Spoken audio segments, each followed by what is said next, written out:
13번 문제부터 풀이해 보도록 하겠습니다. 자, 이온결합 물질의 화학식을 지금 제대로 된 걸 골라야 되는데 바로 일단 답을 찝어 보자면 여기서 이제 3번이 잘못됐죠. 이게 왜 잘못됐냐면은 이 수산화 이온이라는 거는 OH- 이온을 의미하는데 OH- 이온이 만약에 두 개가 결합이 되어 있다면은 이렇게 OH2가 아니라 항상 괄호를 치고 OH2라고 적어줘야 이 OH 덩어리가 통째로 두 개 있는 것을 이제 제대로 표현한 거라 그랬죠. 네, 그래서 OH 괄호치고 2이다. 자, 이런 식으로 표현해야 되니까 이제 3번 화학식이 잘못됐죠. 나머지는 이제 각각 이온들의 그 양 전하하고 전하를 비교했을 때 그 개수비가 맞는 것을 한 번씩은 확인을 해 보시기 바랍니다. 옆에다 이렇게 다 쓰고 있는데, 예를 들어서 질산 암모늄 같은 경우는 NH4 플러스 NO3 마이너스고, 황산 마그네슘은 Mg2 플러스의 SO4 E 마이너스죠. 자, 그 다음에 54번 A하고 B의 전자 배치가 나와 있는데, 그 A는 이제 나트륨의 전자 배치에 해당하고 B는 염소의 전자 배치에 해당하죠. 자, 한번 풀어 볼게요. 자, 1번 A는 전자를 한 개 얻어서 양이온이 되기 쉽다라 돼 있는데, 한 개를 얻어서 양이온이 되는 것이 아니라 한 개를 잃어서 양이온이 되죠. 틀렸고, 그 다음에 여기 있는 Cl은 일반적으로 실온에서 이원자 분자 형태로 존재한다 그랬죠. 단원자 분자 상태로 존재하는 것은 18쪽 원소에 이제 헬륨이라던가 네온이라던가 아르곤과 같은 이런 기체들이 이제 단원자 분자 상태로 존재하는 것이고, B는 이원자 분자 상태로 존재를 한다. 자, A는 안정해지기 위해서 나트륨은 전자를 한 개 잃어서 Na 플러스가 되고, 그 다음에 B는 전자를 한 개를 얻어서 Cl 마이너스가 된다고 했죠. 그러면은 이 둘은 하나는 양전 하나는 음전을 띠니까 다른 종류의 전하를 띄우는 이온이 되는 것이고, 그 다음에 A는 안정한 이온이 되었을 때 이 세 번째 전자 껍질에 있는 전자를 한 개 잃게 되고, 반대로 B는 세 번째 전자 껍질에 전자 하나 이제 들어오는 상황이죠.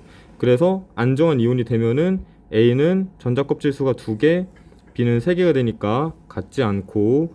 자, 5번 그 Cl은 이제 수소 기체와 반응하면은 공유결합 물질이 된다. 이건 이제 우리가 할로젠 원소 할 때 배웠었는데, 수소 기체하고 할로젠 원소는 매우 격렬하게 반응하여서 할로젠화 수소 화합물을 만든다고 했었죠. 이 경우는 H2하고 Cl2가 반응해서 HCl이 만들어지는 반응이 이제 되니까, 자, 여기서 HCl이 이제 공유결합 물질이란 말이에요. 그래서 5번이 이제 맞는 보기이다. 자, 55번 지금 고체 물질을 가지고 다음과 같은 실험을 했는데, 정리하자면은 고체 상태에서는 전기가 흐르지 않지만은 액체하고 수용액 상태에서는 전기가 흐르는 물질을 이제 한번 골라야 되는 상황인 거고, 이 고체에선 흐르지 않지만 액체 수용액 상태에서 흐르는 물질은 일반적으로는 이온 결합 물질에 해당하는구나 라는 것을 알고 있으니까 아래 이제 보기 있는 물질 중에서 이온 결합 물질들을 고르면 되죠. 우리 올해 수업 시간에는 이 공유결합 물질과 이온결합 물질을 구분하는 활동을 안 했었는데, 옛날에는 이제 여러 가지 물질을 많이 이제 주고 이 중에서 이제 이온결합 물질과 공유결합 물질을 구분하는 활동을 좀 했어요. 그래가지고 이제 이 문제를 냈었던 건데, 참고로 53번부터 여기 58번까지는 3년 전에 이제 시험 문제 나왔던 겁니다. 어쨌거나 그 55번 문제도 우리가 이제 수업 시간에 그 여러 가지 물질들을 이온결합 물질과 공유결합 물질로 나누는 활동을 했어서 이제 문제를 냈던 건데, 아마 이제 처음 보면 이제 좀 어려웠을 수도 있어요. 일단 한번 해봅시다. 이온결합 물질들은 이제 아래서 고르면 돼요. 그러면은 일단은 황산 구리, 그 다음에 탄산 칼슘, 염화 리튬, 수산화 나트륨, 이들은 각각 여기 있는 금속 원소와 그 다음에 비금속 원소들이 이렇게 결합한 물질이기 때문에 이온 결합 물질이라는 걸 알 수가 있죠. 그 다음에 그 외에 뭐 공유 결합 물질은 이제 여기 해당이 안 되니까 녹말, 뭐 암모니아, 에탄올, 아이오딘, 단백질, 석영, 설탕 같은 물질은 지워야 되고. 자, 철이 좀 헷갈리는데, 철은 이제 금속이잖아요. 금속, 그냥 순수한 금속. 그렇기 때문에 액체나 수용액은 차치하고서라도 일단은 고체 상태에서 전기가 흐른다. 그렇기 때문에 위와 같은 이제 성질을 만족하지 않으므로 철은 제외해야겠죠. 따라서 답은 총 4개가 된다. 됐죠? 자, 56번. 이거는 우리 이제 수업 시간에 이제 공유그램 물질 프린트 4페이지에 나와 있는 H2CO에 대한 전자 배치 모형이에요. 보면은 얘도 원래 전자를 1개 가지고 있었던 수소고, 얘는 원래 전자를 1개 가지고 있던 수소고, 가운데 있는 얘는 원래 전자가 몇 개 있었냐면은 여기 하나, 둘, 그 다음에 셋, 넷, 다섯, 여섯, 총 6개를 가지고 있는 탄소에 해당하죠. 얘는 탄소에 해당하고, 얘는 원래 전자를 몇 개 가지고 있었냐면은 하나, 둘, 셋, 넷, 다섯, 여섯, 일곱, 8개 가지고 있었던 산소에 해당하죠. 그래서 H2CO를 전자 배치 모형으로 나타낸 것이고, 자, 수업 시간에 이제 실험식에 관한 내용을 간단하게 했었는데, 다시 한번 정리하자면 뭐냐면은, 실험식이라는 거는 어떠한 이제 물질을 이루는 구성 원소들을 가장 간단한 정수비로 나타낸 것이다. 예를 들어서 이제 NaCl 같은 거, NaCl은 우리가 실제로 그 물질을 구성하는 모든 NA의 개수와 C의 개수를 이제 셀 수 없기 때문에 그냥 가장 간단한 정수비로 화학식을 나타낸다라고 했었죠. 또 다른 예시로는 어떤 걸 들 수 있냐면은 포도당 같은 거. 자, C6H12O6이라고 이제 분자식을 적는데, 분자식이라는 거는 그 물질이 이루고 있는 실제 그 원자들의 개수를 이용해서 나타낸 화학식이라면은, 실험식은 뭐냐면은 가장 간단한 정수비로 나타내는 거잖아요. 그래서 포도당의 실험식은 CH2O가 된다 라고 나타낼 수가 있습니다. 그러니까 포도당의 경우에는 분자식과 실험식이 이제 다른 케이스에 해당하죠. 자, 그런데 위에 있는 이 H2CO의 경우에는 가장 간단한 정수비가 2대 1대 1이니까 이게 이제 분자식이 곧 실험식과 같겠죠. 그래서 기억은 맞는 보기이고, 그 다음에 니은 단일 결합과 이중 결합 표시해 보자면은, 여기 있는 얘하고 얘가 전자를 하나씩 공유했으니까 단일 결합이고, 가운데 있는 얘가 전자를 2개씩 공유했으니까 이중 결합에 해당하죠. 그래서 2개의 단일 결합과 1개의 이중 결합이 있다. 자, 디귿. 자, 모든 원자가 네온과 같은 전자 배치를 가지고 있냐 물어봤는데, 여기 있는 탄소하고 산소는 네온과 같은 전자 배치를 가지고 있지만, 수소는 네온이 아니라 헬륨과 같은 전자 배치를 가지고 있죠. 그래서 디귿도 틀렸다. 자, 그 다음에 57번. 화학결합과 물질에 관한 설명에 대한 이제 설명이 나와 있는데, 자, 1번부터 한번 봅시다. 수업 시간에도 얘기했지만은 이온 결합 물질이 대체적으로 물에 잘 녹는 것은 맞지만은 모든 이온 결합 물질이 물에 잘 녹는 것은 아니다. 그래서 1번은 이제 틀리다고 했었죠. 2번. 이온 결합 물질은 이제 실제로 각 이온 결합 물질을 구성하는 그 원자들을 실제 개수로 나타낼 수 없기 때문에, 그래서 이온 결합 물질은 이제 각 원자들의 실제 개수를 이용해서 화학식을 나타낼 수 없다라고 했었죠. 그래서 가장 간단한 정수비인 실험식으로 화학식을 나타낸다.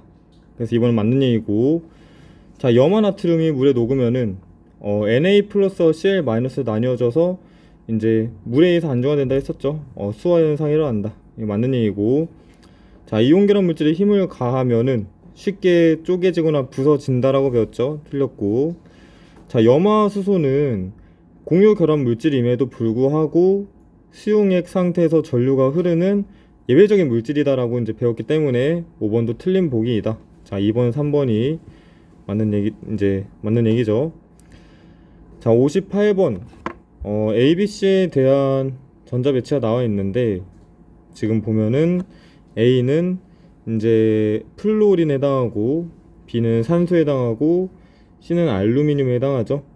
그러면 화합물 가의 경우에는 이제 비금속 원소와 비금속 원소가 결합한 이제 공유 결합 물질이 만들어질 거고, 자, 산소와 F는 이제 어떠한 물질이 형성을 하느냐, 계속 얘기하는 거지만은 산소의 경우에는 안정한 전자 배치를 이루기 위해서 전자가 2개 필요한 애고, 그 다음에 플루오린은 안정한 전자 배치를 이루기 위해서 전자가 1개 필요한 애라고 했었죠.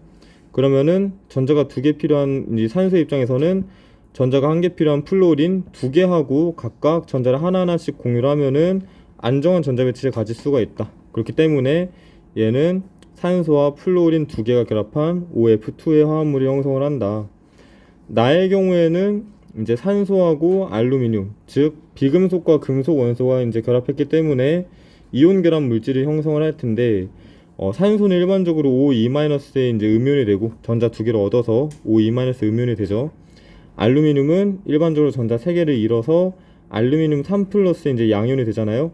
그러면은 알루미늄 3+하고 산소 2-하고 이제 화학 결합할 때 얘는 두 개, 얘는 세 개가 결합해야만 전기적인 중성을 이룬다고 했어요. 그래서 Al2O3를 이룬다. 그래서 가는 OF2고 나는 Al2O3이다. 그 다음에 그 가의 녹는 점이 나의 녹는 점보다 낮은 이유를 설명을 해야 되는데, 그러니까 한마디로 말하면 이제 공유결합 물질이 왜 이온 결합 물질보다 녹는 점이 낮은지를 설명을 하면 되는데, 그때 이제 채점 기준에서 제가 이제 꼭 중요하게 생각했던 게 뭐였냐면은, 분자 간의 인력이라는 말이 꼭 포함이 돼야 된다. 즉, 나는 양이온과 음이온이 직접적으로 정전기적 인력으로 결합했기 때문에 녹는 점이 매우 높지만은, OF2는 이제 녹거나 아니면 끓는 등의 상태 변화가 일어날 때 공유결합이 끊어지는 것이 아니라 이제 분자 간의 인력이 끊어지는 것이기 때문에 분자 간 인력은 상대적으로 약해서 녹는 점이 낮은 것이다 라고 이제 설명을 하면 되겠죠. 그런 내용들을 쓰면 됩니다. 자, 59번. 59번과 60번은 이제 올해 그 3월 달에 이제 나온 문제여서 가져와 봤는데, 자, 한번 볼게요. A는 전자 한 개를 잃어서 이렇게 다음과 같은 네온의 전자 배치를 가졌으니까 A 플러스는 Na 플러스에 해당하고, B는 전자 한 개를 얻어서 네온과 같은 전자 배치를 가졌으니까 플루오린 마이너스에 해당하죠. 그 다음에 오른쪽은 이제 가운데는 산소, 양쪽인데 수소 두 개가 이렇게 결합한 형태입니다. 자, 그러면은 보면은 B는 플루오린이기 때문에 원자과 전자 수는 7개 맞고, 그 다음에 A, 나트륨과 C, H는 같은 족 원소 맞죠? 맞는 얘기고, 그 다음에 D2라고 하면은 O2 분자인데, O2 분자는 전자쌍을 이제 두 개씩 공유한다라고 했었죠. 왜냐면은 O 하나당 전자가 두 개 부족하기 때문에 산소끼리 결합할 때는 전자를 두 개씩 공유를 한다.